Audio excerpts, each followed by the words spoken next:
Bem, enquanto as pessoas estão entrando, eu gostaria de dar as boas-vindas em nome dos professores e alunos do programa de pós-graduação em Morfotecnologia da Universidade Federal de Pernambuco.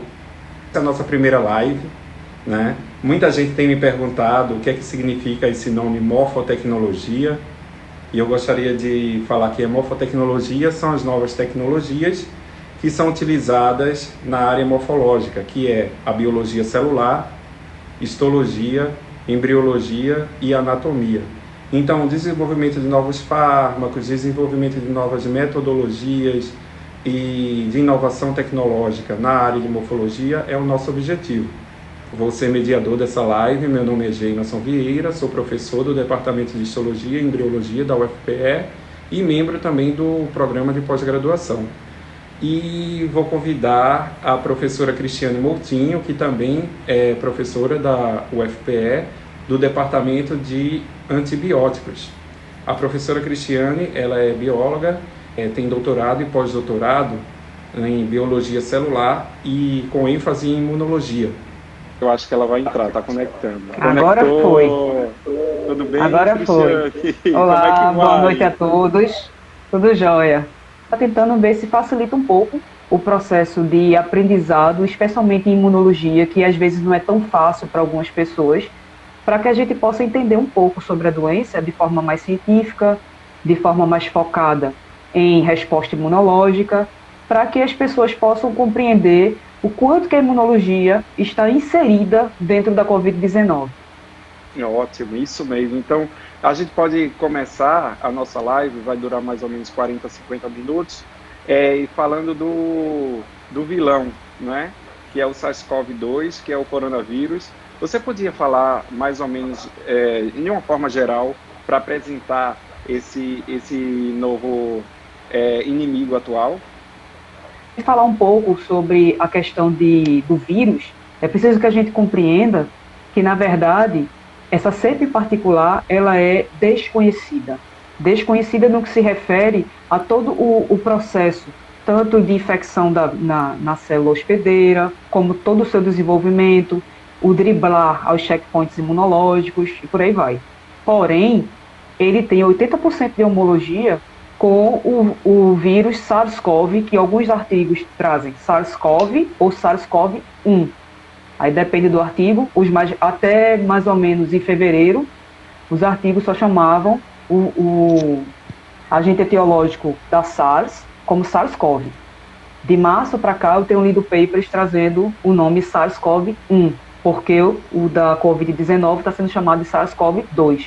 É um vírus de fita simples, de RNA, ele é envelopado, e por isso que se fala tanto na questão da gente trabalhar com a limpeza das mãos utilizando sabão por conta da soda cáustica, entre outras coisas, e do álcool em gel a 70% por conta da questão da dissolução dessa membrana lipídica, mas é um vírus que tem proteínas estruturais, proteínas de membrana, do núcleo capsídeo, tem proteínas não estruturais, proteínas associadas à transcrição do RNA do vírus, Cristiane, eu e achei a depender de interessante que... você dizer que falar que ele é um vírus de RNA, porque a replicação dele ela só acontece no citoplasma, né? Diferentemente do Exatamente. HIV, que é um vírus de DNA e que precisa passar para o núcleo da Entrar no célula para núcleo. se replicar, não é? E aí isso é bem Exatamente. interessante É. para estratégias de ação contra esse vírus, né?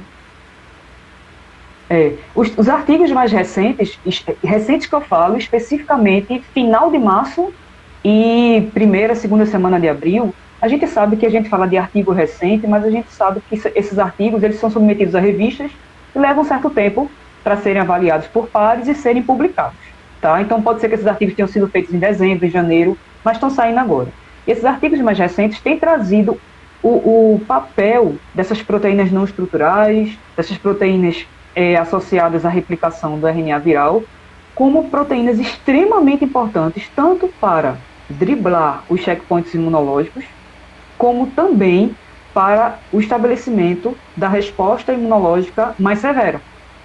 Então, até estratégias vacinais têm se pensado sobre isso. Sempre que a gente pensa numa estratégia vacinal, a gente pensa, evidentemente, sobre as proteínas do envelope, né? Sobre aquelas proteínas mais externas, uma vez que a gente está precisando daquele antígeno mais externalizado para poder ser identificado rapidamente no organismo. Isso está ocorrendo, de fato. Mas as outras proteínas, especialmente as não estruturais, elas estão sendo também investigadas porque estão levando a ligação em outros sítios. Eu vou falar um pouco sobre isso, talvez mais na frente, que a gente meio que negociou como seria a roteirização para não ser tão prolixo, né, por conta do tempo. Mas assim, eles se ligam, são proteínas não estruturais que se ligam, por exemplo, ao grupo M da hemoglobina e que, consequentemente, compete com a ligação de oxigênio e dióxido de carbono na hemácia. Então, a gente tem que pensar também sobre isso. Cristiane, então, vê só, nesse contexto, você falando de proteínas estruturais e não estruturais dos vírus, o Jones Pimentel aqui, ele perguntou sobre o tropismo com relação aos receptores SA2, porque a gente sabe que realmente o ACE2, não? ECA2, não é? Tá. SA2, não é? Sim. Em inglês, né? A sigla em inglês. Ah, tá. Desculpa, eu pensei em inglês. Desculpa. Desculpa. Eu tô lendo tanta artigo em inglês que eu fiz negócio, não. Desculpa. Então, o Jones Pimentel perguntou aí se o grande vilão seria esse receptor SA2, que são os receptores que existem na célula. Será que da angiotensina convertase, né? Isso, um bloqueio em relação a ele. Será que não poderia bloquear a entrada do vírus dentro da célula? Sim. É uma excelente pergunta. Na verdade, estuda-se muito a proteína spike e é bom que a gente abra uma ressalva agora muito importante, que a maioria dos estudos que falam sobre a estrutura do vírus, que falam sobre a interação do vírus com a célula, são de experiências anteriores para o vírus SARS-CoV-1. Então, o que se percebe é que existe, inclusive, um artigo belíssimo que eu li ontem. Deixa eu ver se eu consigo mostrar só o título para vocês aqui. Dá para ver aí? Não sei. É um artigo de modelagem, de docking, e ele mostra a interação da proteína S, a spike, com o receptor ACE, ou a ECA, né? Receptor a angiotensina convertase, que na verdade fala sobre o grande receptor, o receptor principal, que permite o ancorar do vírus na superfície da célula. Mas, como eu estava falando, existem outras proteínas que se ligam a outros receptores no formato de coestímulo, que permitem a entrada do vírus. Além disso, falando especificamente da proteína spike, a gente acabou de entrar nesse assunto, uma coisa interessante em relação ao vírus assim que ele entra na célula, a capacidade que o vírus tem, através desse receptor spike, de fazer com que as células elas se fusionem. Igual como a gente fala na histologia de formação de um sincício. É muito interessante isso, porque o vírus ele é capaz de fazer o fusionar de células dentro do tecido, ou seja, ele não completa seu ciclo lítico, ele vai ser liberado para o meio extracelular em um determinado momento, mas a princípio ele forma células gigantes, multinucleadas, e isso é mais uma forma de driblar o checkpoint imunológico. Como os Depois disso é que ele é liberado. Né? Como os macrófagos fazem. Que eles então o vírus ele tem essa habilidade. Numa infecção muito grande, os macrófagos se juntam e formam células gigantes contra aquele determinado antígeno, né? Antibióticos, né? O ECA2, ele de acordo com Raíssa e Anne, eu acho que foi Anne Raíssa que falou que regula a pressão sanguínea, não é? Então, também tem indivíduos que tomam medicamentos para regular a pressão sanguínea e são com doenças de base, com cardiopatias ou doenças cardiovasculares, fazem a utilização de medicamentos que bloqueiam o ECA1, não é o ECA, o receptor SA, e aí expressa muito mais esse SA2, que faz com que os vírus eles consigam entrar mais facilmente nas células, não é isso? Será que é isso que faz com que essas pessoas que tenham essa doença de base, as doenças cardiovasculares, elas tenham a maior propensão de desenvolver o vírus? É pelo medicamento? Exatamente.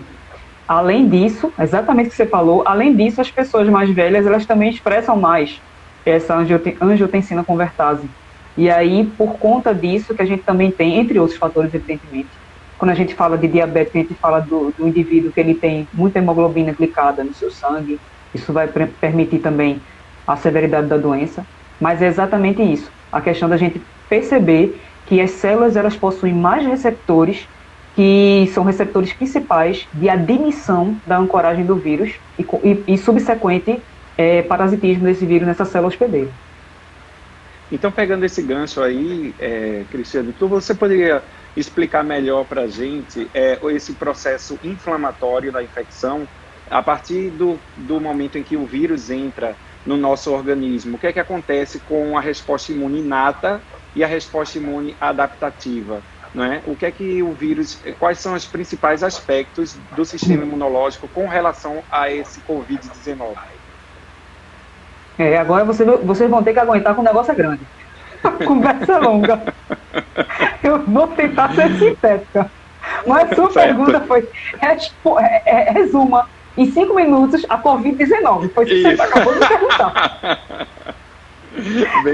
Vamos lá.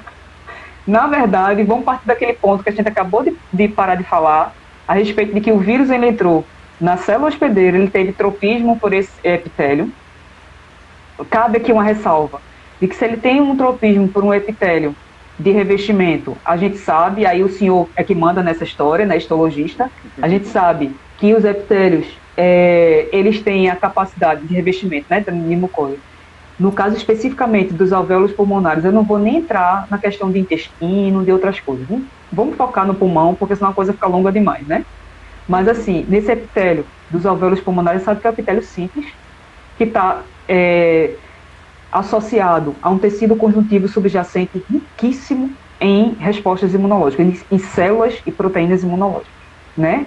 A partir do momento em que eu sei disso, a gente começa a pensar, o vírus entrou nesse epitélio, ele tem tropismo por esse epitélio. Ele entra, forma células multinucleadas e em determinado momento ele vai completar seu ciclo lítico e vai ser liberado no meio extracelular. Sendo liberado, esse é o momento em que ele é capaz de ser detectado por até anticorpos que foram formados em doenças pregressas, porque nós estamos sempre sendo acometidos por síndromes respiratórias. Não necessariamente a gente fica doente, né? Todo ano tem vacina de influenza, de H1N1 ou H3N1, uma coisa assim. Eu não sei especificamente quais são todos os vírus que tem na vacina, mas a gente está sempre sendo acometido por síndromes respiratórias. Consequentemente, nós temos anticorpos para diversas cepas virais, bacterianas, etc. E é possível, sim, que um anticorpo ele identifique esse vírus que acabou de ser liberado pelo meio extracelular e tente fazer uma reação cruzada de defesa imunológica. Isso também elicita a resposta imunológica. Alguns artigos vêm trazendo que no perfil de SARS-CoV, não de SARS-CoV-2, que é a Covid-19, o vírus ele é capaz também de parasitar células imunológicas, tanto monócitos como linfócitos CD4. E eles associam essa infecção no linfócito CD4 com a supressão dessas células. E subsequente defasagem na resposta imunológica ao vírus. E começa-se uma resposta de identificação desse vírus, eu agora botei, a princípio, das células residentes, aí está a história da imunidade inata, das células residentes, especialmente macrófagos, muitos deles identificando os vírus a partir desses anticorpos que fizeram uma defesa cruzada e tentando reagir contra eles. Alguns artigos vêm trazendo que essa resposta também pode ser, essa identificação do vírus também pode ser por fagocitose, elicitando bem essa resposta imunológica e consequente exposição desses antígenos virais na superfície da célula. Então tem uma superexposição. O próprio epitélio de revestimento, ele vai ser totalmente devastado pelo completar do ciclo lítico do vírus e também porque linfócito CD8, que são 80% do infiltrado inflamatório nesses locais, são células citotóxicas e vão atacar células infectadas, né, células normais do tecido do indivíduo, que estão infectadas com o vírus, vão ser atacados também, e eu vou ter uma deteriorização daquele epitélio de revestimento. Consequentemente, eu vou desenvolver ali uma pneumonite, que não se confunda com pneumonia. É uma inflamação do tecido local, e essa inflamação traz, como toda e qualquer inflamação, um recrutamento de novas células imunológicas para o sítio inflamatório. E aí a gente vai ter, em algumas pessoas, pneumonite para pneumonia, que é bem importante falar a pneumonite é a inflamação no tecido. E essa inflamação, ela é promovida tanto pela ação do vírus, como pela ação das próprias células imunológicas, especialmente o linfócito TCD8, combatendo esses vírus dentro das células. A pneumonia é quando eu tenho micro-organismos oportunistas que estão naquele ambiente, com o sistema imune defasado, porque a gente vê em todos os artigos que a gente lê uma leucopenia, e essa leucopenia, na verdade, está associada com queda linfocitária, não com queda, por exemplo, de neutrófilos. E eu vou ter o estabelecimento ou a proliferação de micro-organismos oportunistas que podem desenvolver uma pneumonia. Além disso, eu vou ter uma liberação exacerbada de exudato, né, que é a secreção que vai sendo liberada. Essa secreção é riquíssima em mucina. Essa mucina, ela causa um afastamento, eu li ontem um artigo sobre isso, causa um afastamento entre as células do epitélio de revestimento e, consequentemente, produz uma espécie de alteração desse status inflamatório com recrutamento exacerbado de citocinas. Aí, dentro desse processo de pensar em recrutamento exacerbado de citocinas, a gente tem que pensar agora que a gente está elicitando drasticamente a resposta imune humoral. E essa resposta imune humoral, ela pode, se a gente pensar grosseiramente, num processo alérgico, um indivíduo que tem uma reação de hipersensibilidade, ele tem alergia a camarão, ele tem alergia a um determinado a dipirona, seja lá o que for, ele vai ter edema de glote, ele vai ter inchaço nas pálpebras, ele vai ter dificuldade para respirar, entre outras coisas. Mas quem está promovendo isso nele não é o camarão. É a resposta imunológica tentando remover esse antígeno que, para ele, é drástico. Ele é hipersensível àquilo. O sistema imunológico ele é sensível a corpos estranhos, digamos assim, que a gente chama de antígeno. Ser hipersensível é responder drasticamente aquilo que a gente chama de corpo estranho. Então, a Covid-19, de alguma forma, ela causa, não em todos os indivíduos, mas em alguns indivíduos, uma reação hipersensível. E essa reação hipersensível, ela está associada a um recrutamento exacerbado de citocinas, que os artigos estão trazendo como cytokine storm, que é uma tempestade de citocinas, que, entre outras coisas, por serem mediadores inflamatórios, podem sensibilizar o endotélio próximo ao local, e esse endotélio sensibilizado, ou seja, células do vaso sanguíneo, para traduzir um pouco melhor, esse endotélio sensibilizado, ele vai expressar EIP-selectinas, ele vai expressar moléculas de adesão intercelular, e ele vai começar a promover adesão de células imunológicas nas paredes dos vasos, formação de pequenos trombos e de pequenos coágulos, e, consequentemente, dificultar o trânsito da corrente sanguínea. Então, a gente observa também... Cristiane, vê só, só para eu complementar aqui, o Jonas Silva, ele está perguntando se isso realmente é uma doença hematológica ou não. Porque a gente está falando geralmente com relação ao pulmão, mas será que esse vírus ele não pode afetar também diretamente hemácias e assim outros órgãos do corpo? Eu acho que você dizer que é uma doença hematológica é você resumir muito, sabe? Eu não consigo ver em nenhum artigo as pessoas resumirem tanto. É uma doença sistêmica, é uma doença que, a princípio, ela tem uma conotação do vírus entrar no tecido de revestimento e, consequentemente, por conta desse parasitismo, por conta do completar do seu ciclo lítico, ele desenvolver uma resposta imune exacerbada. E também, esse vírus ele tem um perfil. de atacar, ou melhor dizendo, de se ligar à porção M da hemoglobina e competir com a entrada de oxigênio e de dióxido de carbono, promovendo numa explicação bem grosseira, né? Minha livre poesia agora, promovendo no indivíduo um sufocar. Ele tem baixa capacidade de recebimento da molécula de oxigênio, que é vital para o funcionamento de qualquer sistema no nosso corpo. Então, eu dizer que é estritamente hematológica, eu estou sendo muito resumida. Não está errado o que ele está falando, mas está sendo muito limitante, na minha opinião.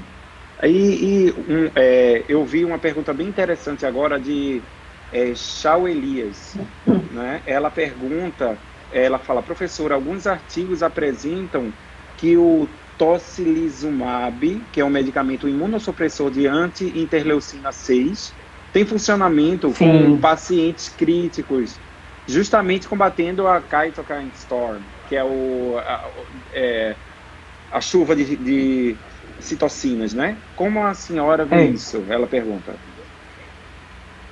Por incrível que pareça, eu estou com um artigo aqui aberto. Na verdade, não é nem um artigo, é uma espécie de letters to editor, que, na verdade, tem se falado muito sobre que tipo de tratamento a gente pode fazer. Para além de pensar em cloroquina, seja lá o que for, um tratamento imunológico, uma imunoterapia para os indivíduos. A primeira coisa que a gente tem que pensar é que essa tempestade de citocinas, ela está totalmente associada ao recrutamento de citocinas TH1, que pode ser, de uma forma generalista, chamadas de citocinas pró-inflamatórias. Tá? Eu estou falando de forma generalista porque em outras doenças isso não se aplica, dizer que é uma citocina inflamatória. Tá? Mas as citocinas do tipo TH1 são as que são mais evidenciadas e que elas aumentam mais ainda o perfil inflamatório no indivíduo com a Covid-19. Entre essas citocinas, IL-2, TNF-alfa, interferogama, temos a IL-6. E a IL-6 tem sido apontada por alguns estudos, tá? Não são todos, como a grande vilã, porque a IL-6 ela é pleiotrópica, e ela tem, ou seja, ela tanto pode estar na resposta TH1 como TH2. Peraí um instantinho, Cris. As pessoas estão dizendo que travou. Algumas pessoas. Será que voltou, gente? Diz assim, dá um legalzinho aí para ver se voltou. Tá ok? Em algumas pessoas tá ok, em algumas pessoas travou, né? Tá ok. Pronto. Tá pode continuar? Aqui, Simone, pode continuar. Eu queria mandar até um abraço para todos que estão aí participando. E tem um pessoal aí do 6º período da SES de farmácia que está bombando. Né? Sejam bem-vindos. Bem-vindos, um abraço para todos. E aí, pode continuar. A IL-6, na verdade, ela tem sido apontada como, entre aspas, a grande vilã, porque é ela que está exacerbando essa resposta. Na verdade, ela é responsável pelo recrutamento de muitas outras coisas, a elicitação de resposta de linfócito B, entre outras coisas. Mas, o que está se querendo fazer, tem trazido de que talvez a IL-6 seja um alvo de imunoterapia. Eu já li outros artigos falando de que a IL-10 poderia ser um alvo. Na verdade, tudo é muito incipiente.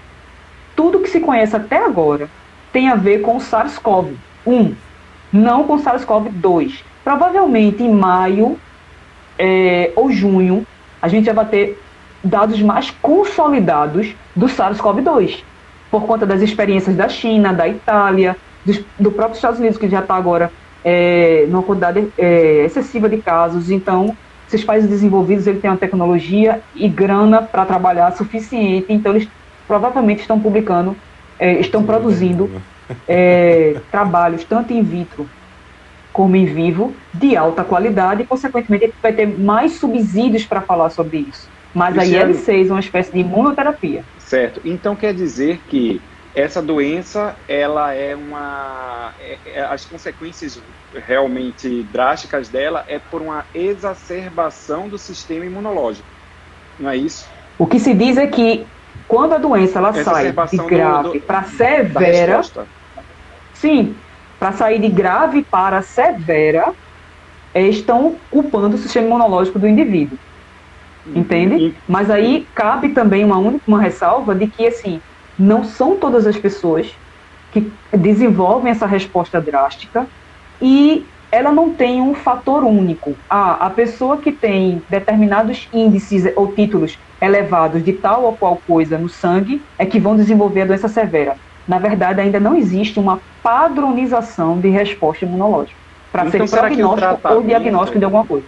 Então, será que o tratamento seria a regulação procurar regular realmente esse sistema imunológico, diminuir essa resposta tão forte do sistema imunológico com relação à infecção? Gemerson, assim, pensar dessa forma é um pensamento que todo mundo já joga logo de cara, né? Então se o sistema imunológico está me matando, eu vou diminuir ele. Eu vou suprimi-lo para que eu possa realmente responder adequadamente. Só que a gente não sabe, tem um artigo falando especificamente de corticoides, a gente não sabe se essa resposta de corticoides, ela vai simplesmente apenas imunossuprimir até o ponto que eu quero para recuperar o paciente, ou se ela vai imunossuprimir o cara de uma forma tão drástica em que ele vai ser levado à piora.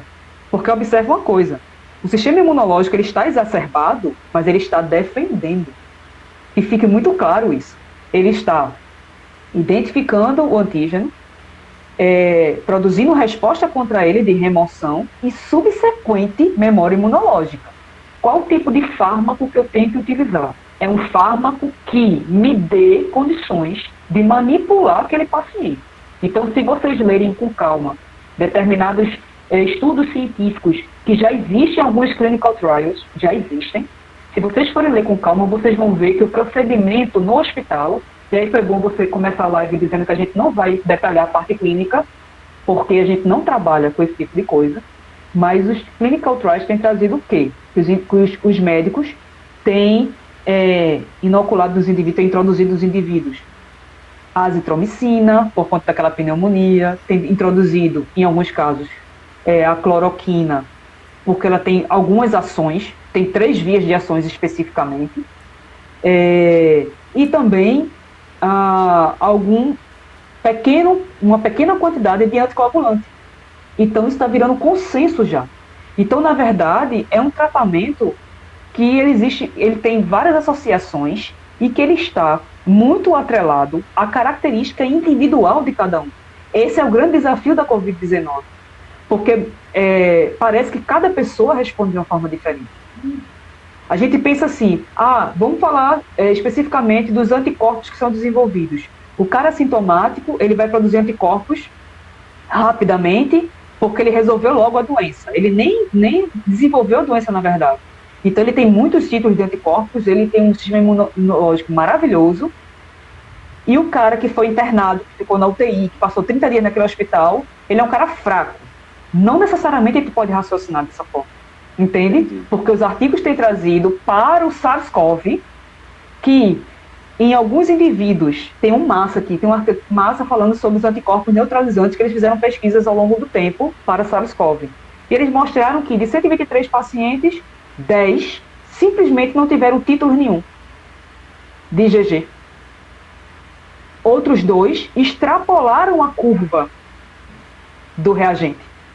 Então, é como se eu pegasse cada indivíduo, olhasse como ele é, e aí é a coisa assim mais que a gente deve agradecer aos médicos intensivistas, fisioterapeutas, enfermeiros e auxiliares de enfermagem que estão na lide diária. Em relação a isso, é esse olhar humanizado para cada paciente, porque não existe uma fórmula. Sim. Cristiane, deixa eu te perguntar aqui, Paulo Galberto, ele está falando o seguinte, falando em citocinas, vi muitos artigos falando que temos uma diminuição dos interferões tipo 1 pelo vírus, não é? Assim, diminui nosso estado antiviral. Será que a terapia por essas vias seria interessante? Calma com esse raciocínio de você pensar que diminui o status antiviral. O interferon gama é extremamente importante para alguns vírus, como Zika, como o HPV, mas assim, a IL-2 também é muito importante, a IL-6 é muito importante, o TNF-alfa é muito importante. Então, é preciso que a gente tenha um olhar carinhoso para cada tipo de infecção que a gente está trabalhando, entende? Então, necessariamente, ter uma queda de interferon gama não quer dizer que o indivíduo está completamente desprotegido, porque existem outros componentes, outros fatores associados. O principal deles é a geração de células de memória, do tipo CD8 e ainda a produção da imunoglobulina G. Evidentemente, a imunoglobulina anti-SARS-CoV-2. Então, não pensa assim tão pragmático, não. O professor, que também é da pós-graduação em morfotecnologia, André Aires, ele é o vice-coordenador do programa, ele está perguntando... Meu amiguinho. É isso, nosso amigo. Essa diferença de nosso perfil... amigo. Isso, essa diferença de perfil imune tem relação com as diferentes cepas? Hoje, eu ouvi que no Brasil... há circulação de cepas diferentes, a questão Sim. geográfica e disseminação em diferentes populações. André, aí, na verdade, existe sim diferentes citocinas. Quando a gente vai diferenciar várias cepas dentro da família Coronaviridae, existe sim liberações diferenciadas. Para o SARS-CoV-2, especificamente, isso que você falou é correto. O vírus que está circulando, ele já sofreu mutagênese, ele já está diferenciado. Tanto é que a gente consegue identificar se aquele primeiro paciente que chegou no Brasil, lá em 24 de fevereiro, se eu não me engano, foi 26, que veio de São Paulo, já se identificou, assim que ele chegou, que o genótipo dele, viral, era da Itália, não era da China. Então, a gente consegue perceber que existem alterações. Mas ainda não existe nenhum estudo para o SARS-CoV-2 dizendo que esse genótipo alterado, esses pequenos pontos de mutagênese, se estão fornecendo resposta imunológica diferenciada no indivíduo. Um dos alvos dos estudos que a gente está tentando fazer com o grupo de pesquisa da UFPE e também com o pessoal da UPE, é a gente investigar, por exemplo, se a severidade da doença está associada a polimorfismo de citocinas.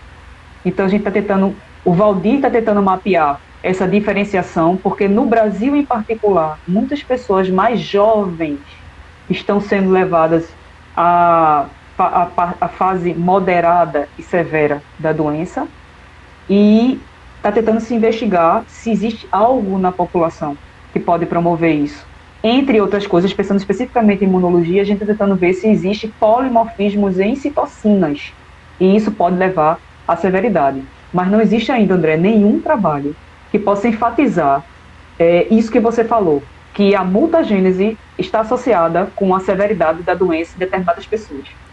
Suscetibilidade, em particular, a gente já comentou logo no começo da live de que pessoas mais velhas têm mais receptores de angiotensina convertase e, consequentemente, são mais suscetíveis à doença.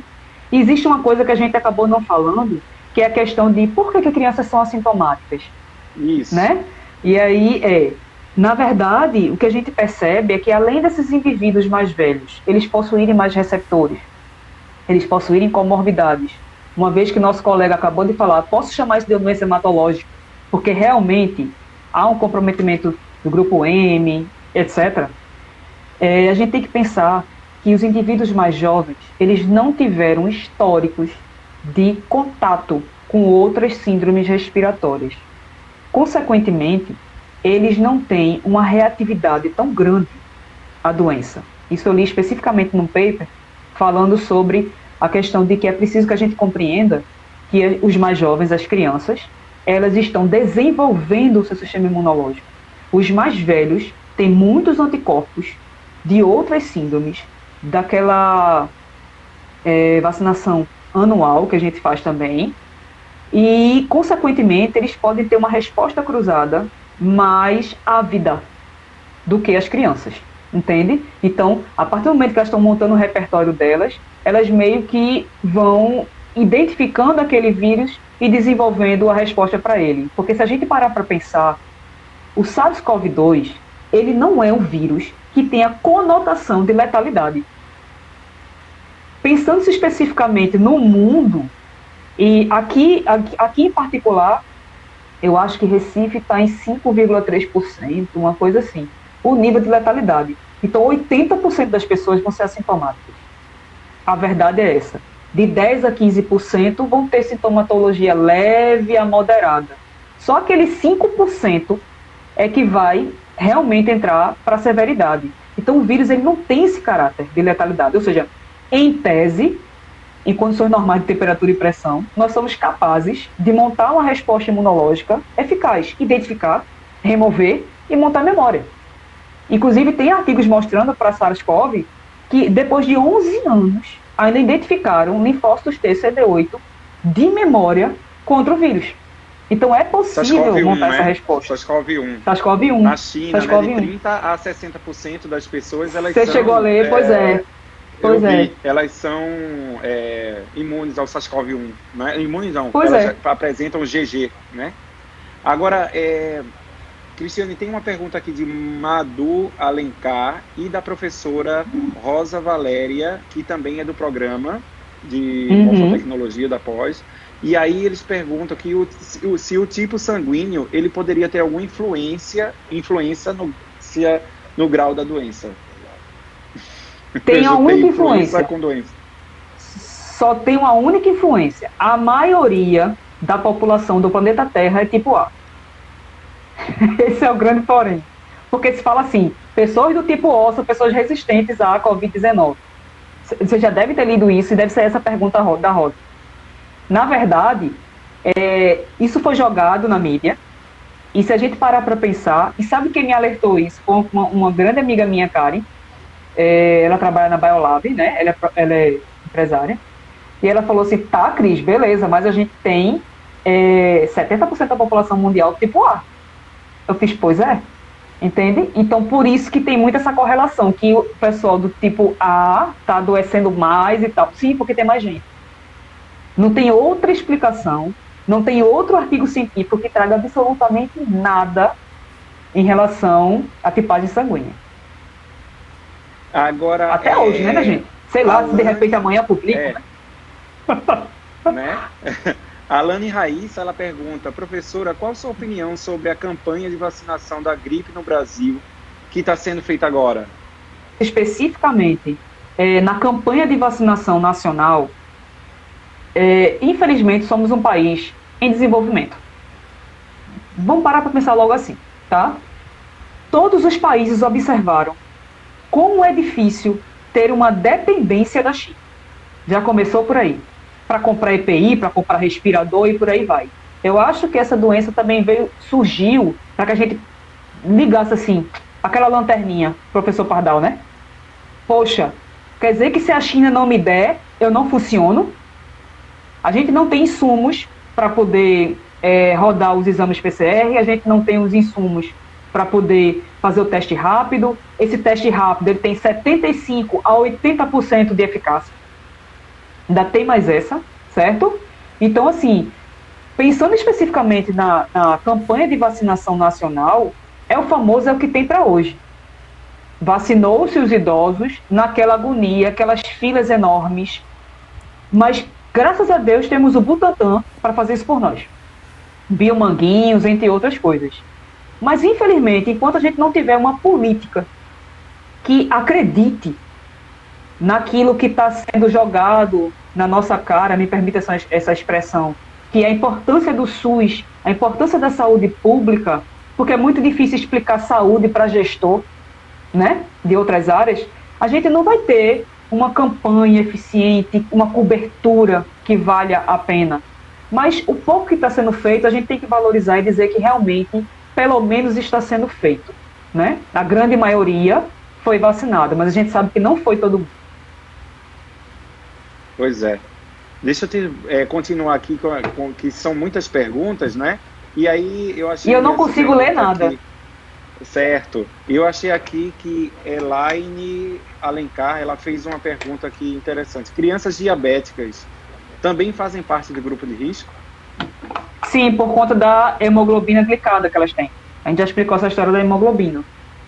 Isso. É aquela história. Então, os pacientes mais velhos, eles têm essa suscetibilidade, mas a gente sabe que todas as pessoas que têm comorbidades, asmáticos, crianças ou pessoas, né, em tratamento de câncer, transplantados, com doença autoimune, são todos grupos, entre aspas, né, grupo de risco. São mais suscetíveis a desenvolver a parte severa da doença. Olha, a professora Luciana Maia, que também é professora do programa. Oi, Lu. Né? Ela pergunta: Cristiane, gostei muito de sua explicação, obrigada. Gostaria de saber sua opinião quanto à possibilidade de criarmos em breve uma resistência ao vírus e com isso diminuiria a gravidade da doença? Sim, na verdade o que se espera, né, o que os órgãos competentes sanitários estão esperando é que realmente 50% da população desenvolva imunoglobulina G anti-SARS-CoV-2, para que a gente possa dizer que as pessoas se recuperaram da doença. A grande questão é que a gente não consegue fazer a testagem. É muito complicado, porque assim, o Brasil tem 220 milhões de habitantes. Então a gente não vai ter kit para isso. Lembrando que os kits não são 100%, eles são 80%. E aí você pensa assim, tá beleza, então eu fiz agora o teste e vamos supor que eu tô com a sintomatologia, né? E aí tô corizando e tal, tô com febre, e eu faço o teste, dá negativo. Eu obrigatoriamente tenho que fazer o segundo teste, depois de 7 dias, por conta do período de incubação do vírus. E aí, vamos imaginar que cada indivíduo faça de 2 a 3 testes. É impossível para 220 milhões de habitantes. Então, o que acontece? Muitos dos casos, o indivíduo ele tem um atendimento, com a história da telemedicina e tal, um atendimento muito mais clínico do que feito PCR, feito a parte do teste rápido, que é o sorológico. Muitos casos estão assim. Outros casos são negligenciados. Pessoas não estão conseguindo chegar nas unidades de saúde. Só é assistir jornal de qualquer emissora, tá? Se você não quiser assistir a televisão, dá uma olhada na internet. Então, assim, nem todo mundo vai ter acesso à saúde, nem todo mundo vai procurar a saúde, porque algumas pessoas, assim, já estão acostumadas a ficar gripado, a ficar meio caído em casa e depois ficar normal, e por aí vai. Então, a subnotificação, ela é evidente, né? Ela é algo que a gente precisa lidar com isso. Se a gente conseguir uma imunização de 50% da população, aí é show, Luciana. O grande problema é a gente identificar que isso já aconteceu. Não tem como. Nem os profissionais de saúde estão conseguindo ser testados? Cristiane, Dani Cru, ela perguntou, ela fez uma pergunta que já tinha feito anteriormente, eu não falei, sobre a reinfecção. Então, como a gente já tem pouco tempo agora, aí existe chance de um indivíduo que já teve Covid-2 contrair novamente? Alguns relatos têm afirmado que sim, especialmente profissionais de saúde. Só que observe uma coisa, na reinfecção, a doença ela não entra para severidade, porque você já tem anticorpos contra. Então você pode até ficar meio sintomático, mas você não vai evoluir, em tese, tá, gente? Não vai evoluir para a severidade da doença, porque você já tem os benditos anticorpos, as imunoglobulinas que todo mundo quer utilizar, inclusive como terapia, que é aquela história do plasma convalescente. Mas existe sim relatos de reinfecção. É o que ela está aí, Izambar acabou de perguntar, né? Que seria possível imunoterapia plasmática a partir de portadores recuperados de baixa patogenia? Sim, está com pouco tempo, né? Então vou ser bem rápido. Na verdade, a história da terapia do plasma convalescente ainda precisa de uma padronização. Já foi liberado pelo FDA, existe um artigo mostrando especificamente quais são os protocolos, qual é o tipo de paciente, quanto que ele tem de saturação de oxigênio e etc. Para ele ser candidato elegível a receber esse plasma convalescente, só que não se sabe ainda como deve se comportar o doador. O cara não pode ter HIV, não pode ter hepatite, ele não pode ter uma série de outras viroses. Ele tem que ter títulos elevados de imunoglobulina. Tá, Cristiane, que títulos? Quanto? Não existe consenso para saber quais são esses títulos. Como eu disse agora, o artigo ele traz 123 pacientes, mostra que 10 pessoas depois de 14 dias não têm anticorpo nenhum. Eu vou pegar o plasma convalescente de quem? Do cara que foi assintomático e se recuperou ou do cara que passou pela UTI? Quem é que produz mais? Não existe esse consenso também. Então, assim, está muito incipiente ainda. Assim, ui, caiu o celular. Eu caí mesmo, eu caí. Está muito incipiente ainda essa... Deixa eu segurar. Está muito incipiente ainda esse tipo de terapia e a gente precisa de mais estudos que estão sendo feitos pela Fiocruz Rio, São Paulo, Instituto Fleury, entre outros. Então, vamos aguardar o que as instituições competentes estão desenvolvendo. Tudo agora para a terapia de plasma convalescente é intuitivo, entende? Só para finalizar, existe um artigo mostrando que a melhor forma de você usar o plasma convalescente, isso com experiências com SARS e MERS, a melhor forma de você usar o plasma convalescente é de forma preventiva, ou seja, você infundir isso em profissionais de saúde, por exemplo, que você sabe que ele vai se expor. Por que isso? Porque a carga viral, ou então no começo da sintomatologia, porque a carga viral é baixa.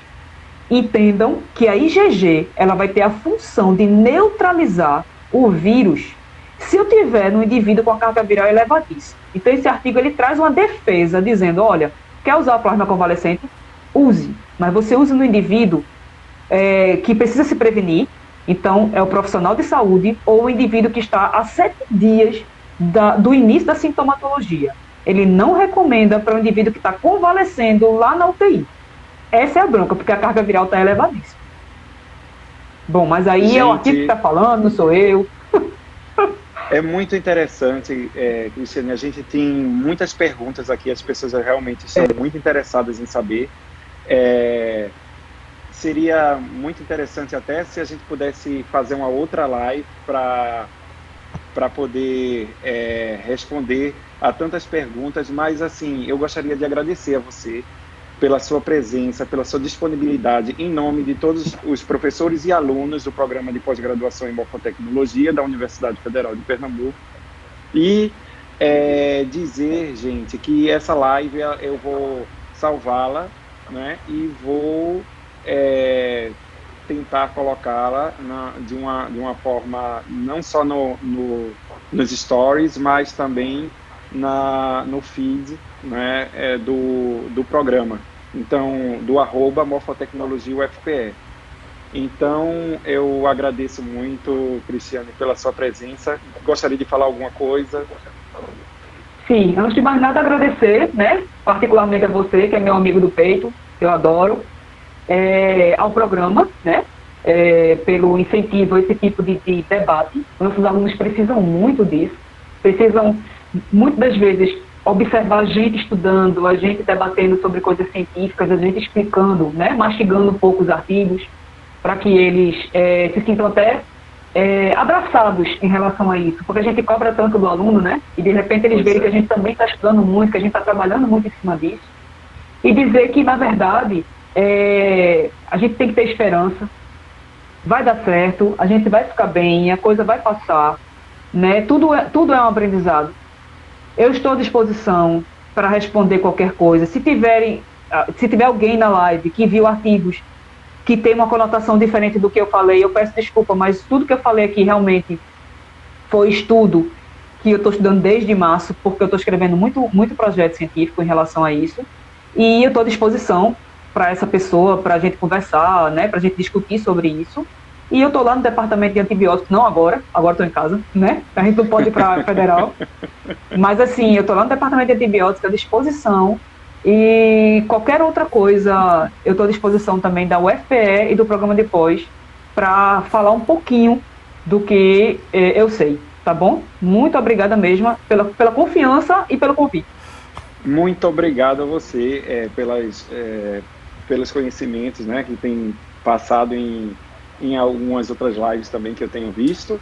E eu gostaria de agradecer a todos que assistiram a live, né? E tem um rapaz agora, João Vitor, que ele pediu algumas referências. Então, amanhã, a pós-graduação ela vai postar um link em que você pode, a partir de temas, ver quais são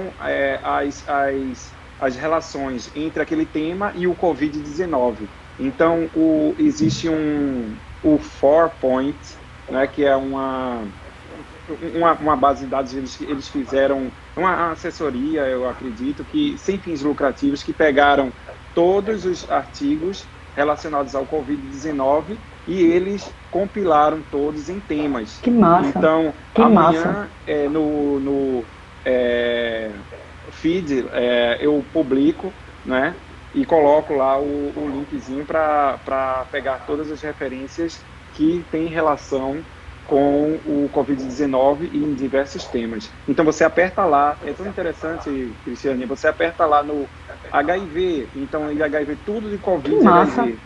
Então, idosos, você aperta em idosos, tudo sobre Covid e idosos.